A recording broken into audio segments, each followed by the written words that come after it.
আপনাদের মনে আছে গত 23শে মার্চ আমরা দেখিয়েছিলাম নকশালবাড়িতে হাতির করিডোরে আবর্জনা পড়ে রয়েছে, যত্রতত্র পড়ে রয়েছে মদের ভাঙা বোতল, এবং একই সঙ্গে আপনাদের জানিয়ে রাখবো এই আবর্জনা হাতির করিডোরে পড়ে থাকায় বন দফতরও কিন্তু যথেষ্ট ক্ষুব্ধ হয়েছিল এবং তারা বারবার করে সচেতন করার কথা বলছিলেন স্থানীয়দের।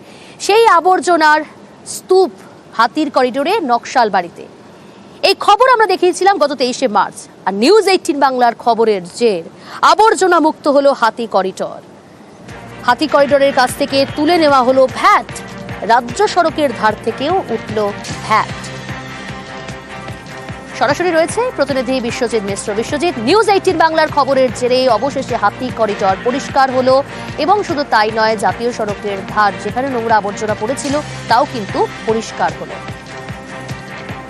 একেবারেই আমরা গত 23শে মার্চ দেখিয়েছিলাম যে এই রাজ্য সড়ক যেখানে কিন্তু ভ্যাট তৈরি হয়েছে, মূলত শিলিগুড়ি মহকুমা পরিষদের উদ্যোগেই প্লাস্টিক বর্জ্যকে এক জায়গায় করতে এই ভ্যাট তৈরি করা হয়েছে এবং সেই ভ্যাট তৈরি হয়েছিল হাতি করিডোর সঙ্গে 200 মিটারের মধ্যে, এবং যেখানে প্রায় আবর্জনা স্তূপ পরিণত হয়েছিল।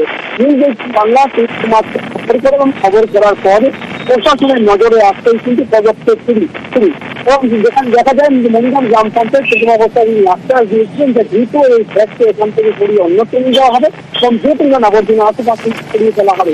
সেই ডাক দিয়েছিল কিন্তু যারা বন্যজীবী সংস্থাও। তবে দেখা গেল যে মনিগ্রাম গ্রাম পঞ্চায়েতের উদ্যোগে সেই ভ্যাটকে কিন্তু অন্য জায়গায় স্থানান্তরিত করা হলো এবং সেখানে কিন্তু পরিষ্কার করার পাশাপাশি 4টি ভাষায় কিন্তু সাইনবোর্ড দেওয়া হয়েছে যাতে আগামী দিনে কোনো ধরনের কিন্তু আবর্জনা কেউ বা তারা যেন না ফেলেন, এবং যদি আবর্জনা ভাবে দেখা যায় যারা ফেলবেন তাদের বিরুদ্ধে কিন্তু আইনত পদক্ষেপ নেওয়ার হুঁশিয়ারি দিয়েছেন মনিগ্রাম প্রধান।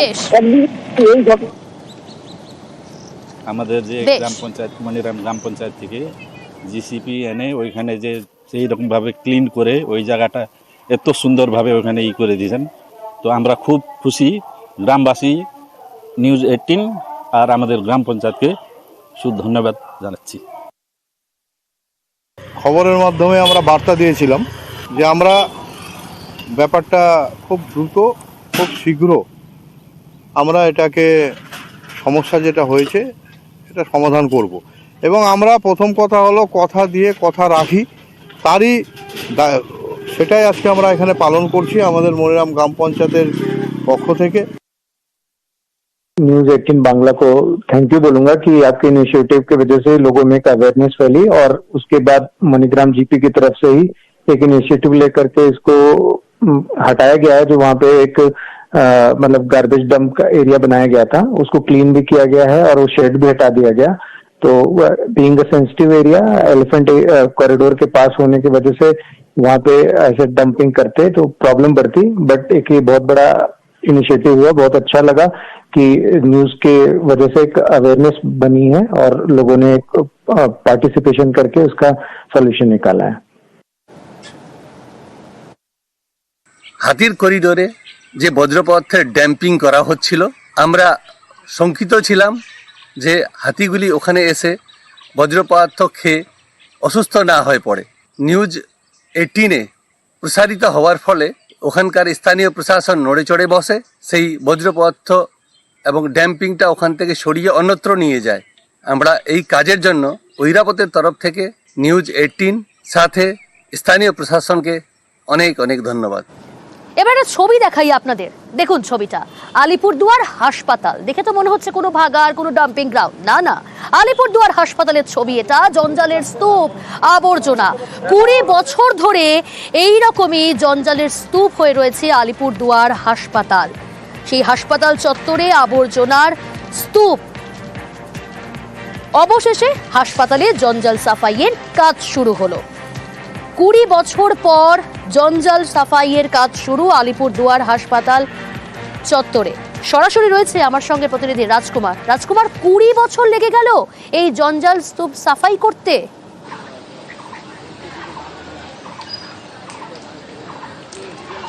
একদমই প্রিয়াঙ্কা, দেখো 20 বছর লেগে গেল, কিন্তু কেন লাগলো, কেন এতদিন আবর্জনা পরিষ্কার হয়নি, এই সমস্ত নানান প্রশ্নে কিন্তু কর্তৃপক্ষ এড়িয়ে যাচ্ছে।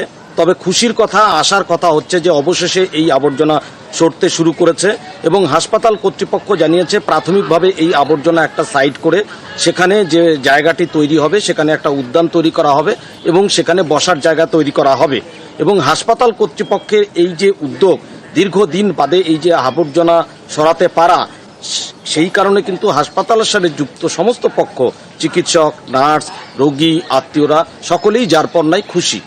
প্রিয়াঙ্কা, স্তূপগুলো মানে নোংরা যেগুলো ছিল এক জায়গায় সাইড করে দিয়ে ওটাকে সব নিয়ে যাওয়ার ব্যবস্থা হচ্ছে, আর যে জায়গাটা ফাঁকা হচ্ছে সেখানে পার্ক করা হবে এবং পেশেন্ট পার্টিদের বসার জায়গাও হবে। এটা দারুণ জিনিস একটা। কতটা মানে এইটা তো দারুণ খুশি, কেননা আমাদের ওয়ার্ডের বাসিন্দারাও এটা নিয়ে খুব তিক্ত ছিল, দুর্গন্ধ ছড়াতো, সবসময় একটা পলিউশনের ব্যাপারটা ছিল, পেশেন্ট পার্টি বা পেশেন্টদেরও খুব অসুবিধা হতো। এটা দারুণ খবর। এটা গুছিয়ে একটা সাইট করে রাখা হচ্ছে, এটা টেন্ডার হবে, অনেক কোম্পানি দেখেও গেছে, টেন্ডার হওয়ার পরে এটা পরে সরবে, কিন্তু যতদিন না সরে ততদিন এটাকে টিন দিয়ে আলাদা করে ঘিরে রাখা হবে। যেহেতু নতুন করে ওখানে কোনো ময়লা পড়ছে না, সুতরাং টিন দিয়ে ঘিরে রাখা এবং সামনের দিকটায় যাতে আবার নতুন করে কেউ ফেলতে না পারে, সেই জন্য একটা পার্কের, আমাদের মিটিংয়ে সেই রকমই আলোচনা হয়েছিল, একটা পার্কের মতো করা আর কি। পচা গন্ধে আবর্জনাতে আমরা দিনের পর দিন দীর্ঘদিন অসুস্থ হয়ে পড়ছি। এতে অনেক লোক, অনেক বাচ্চা, অনেকেই অসুস্থ হচ্ছে। জানি এই সুব্যবস্থাটা হয়, এটাই সরকারের কাছে প্রার্থনা করছি, সুপারকে বলছি, অনুরোধ আপনার কাছে, রিকোয়েস্ট, আপনি এটা যে করে হোক স্যার এটা করে দেবেন। এতে আমরা আলিপুরদুয়ারবাসী আপনার কাছে কৃতজ্ঞ। আর এবার নজর রাখা যাক হাওড়ার দিকে। হাওড়ায় আবর্জনার স্তূপ, আবর্জনা মুক্ত শহর করতে এবার নয়া পন্থা, আবর্জনা মুক্ত করতে এবার আগুনকে ভরসা, অর্থাৎ আবর্জনার স্তূপে আগুন ধরিয়ে দেওয়া হচ্ছে, যার ফলে তো অবশ্যই দূষণ বাড়ছে। আরও ডিটেল জানাবো, তবে স্থানীয় বাসিন্দারা, তাদেরকে সমস্যার মুখে পড়তে হচ্ছে, তারা কি বলছেন একটু শুনুন। জ্বালানোর জন্য দেখুন আমাদের যে পলিউশন, যে ধোঁয়াটা বেরোচ্ছে, সেটা আমরা এখানে যারা যাওয়া আসা করছি বা যারা এখানে থাকি তাদের সবার জন্য এটা ক্ষতিকারক। প্লাস এখানে নতুন ইউনিভার্সিটিও হয়েছে, তো দেখা যাবে সরকার কি সিদ্ধান্ত নিচ্ছে, আমাদের কর্পোরেশন। অবশ্যই এটা শরীরের উপরে হেলথে একটা, বয়স্ক মানুষ থাকলে তাদের শ্বাস প্রশ্বাসের অসুবিধা হবে, বাচ্চাদের অসুবিধা হবে, আমাদের যাতায়াতে যারা যাচ্ছে এখানে তাদের অসুবিধা হবে, নাকে আসবে গন্ধ। দেবাশিস রয়েছে সরাসরি। দেবাশিস, খুব স্বাভাবিকভাবেই আবর্জনার স্তূপে যদি আগুন লাগিয়ে দেওয়া হয় সেখান থেকে তো দূষণ হবে, এবং সেখানে যে অভিযোগটা স্থানীয় বাসিন্দারা আনছে, পুরসভার বিরুদ্ধে ক্ষোভ উগড়ে দিচ্ছে, পুরসভার তরফ থেকে কি বলা হচ্ছে? দেখো, পুরসভা অবশ্যই গোটা ঘটনার কথা অস্বীকার করেছে। তাদের দাবি স্থানীয় বাসিন্দারাই সেখানে আগুন লাগিয়েছে, কিন্তু যে অঞ্চলগুলোতে আগুন লাগিয়েছে সেখানে স্থানীয় বাসিন্দারা এসে আগুন লাগিয়ে দেবে এরকম ঘটনা ঘটতে পারে না। মূলত প্রথম আগুনের জায়গা দেখা যায় সেটি হচ্ছে হাওড়া পুরসভা 17 নম্বর ward, Belilious road, east west বাইপাসের সংযোগস্থল। সেখানে একটি কম্প্যাক্টার রয়েছে, কম্প্যাক্টার মেশিন রয়েছে, সেখানে আবর্জনা নিয়ে আসা হতো, এগুলিকে ছোট আকারে তৈরি করা হতো। সেই কম্প্যাক্টার মেশিন কাজ বন্ধ হয়ে গেছে, একের পর এক গাড়ি আসছে, সেখানে আবর্জনা ফেলে দিচ্ছে। সেই আবর্জনা কার্যত রাস্তা দখল করছে, যান চলাচল বন্ধ হয়ে যাচ্ছে। আর সেখান থেকে মুক্তি পেতে কি করছে, আগুন লাগিয়ে দেওয়া হচ্ছে, যাতে গোটা অংশ আগুন লেগে পুড়ে ছাই হয়ে যাবে। সামান্য কিছু ছাই থাকবে, তা হাওয়ায় উড়ে যাবে, জল ফেলে দেওয়া হবে, বিভিন্ন রকম পন্থা নিচ্ছে।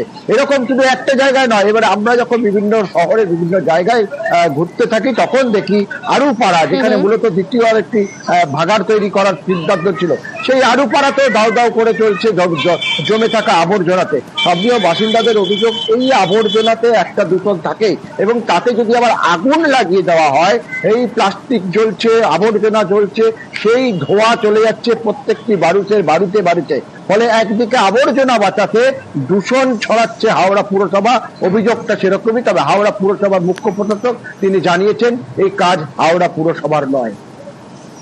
বেশ, এটা পুরসভার কেউ করেনি, যদি কেউ করে থাকে তারা স্থানীয় করেছে, আমি তাদের বলবো না করতে এসব। এবং আমাদের আমি আবারও বলেছি, একটা বিপর্যয় ঘটেছে, সেই বিপর্যয়কে সামলানোর জন্য আমরা যুদ্ধকালীন প্রস্তুতিতে কাজ করছি, এবং আমার ধারণা নেক্সট 2 দিনের মধ্যে, মানে আমি যেটা বলেছি কাল সকাল বা বেলার মধ্যে পরিস্থিতি অনেকাংশে নর্মাল হবে। না, HMCর কেউ এসব করেনি।